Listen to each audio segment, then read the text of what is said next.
हमारे पास है EGX का वायरलेस माइक्रोफोन, देख सकते हो। और इसी का जो ट्रांसमीटर है अभी जिस मोबाइल में हम रिकॉर्ड कर रहे हैं उस पर लगा हुआ है।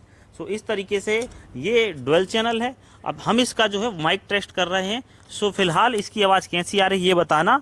और अब हम इसको 10 मीटर की डिस्टेंस पे टेस्ट करेंगे। यहाँ पे देख सकते हो फ्रेंड्स कि ये जो है लगभग में 10 मीटर से भी अबव डिस्टेंस है। और यहाँ पे इसका माइक किस तरीके से आवाज़ दे रहा है। अब हम चलते हैं इसके जस्ट और पीछे, और तकरीबन फ्रेंड्स मुझे पता नहीं है कि यहाँ से कैसी आवाज़ आ रही है इसकी, लेकिन हाँ जो मोबाइल है यहाँ से तकरीबन 20 से 25 मीटर की डिस्टेंस पे है। और इतनी डिस्टेंस पे इसकी आवाज़ किस तरीके की आ रही है ये हम इस वीडियो के टेस्टिंग के लिए बनाए थे।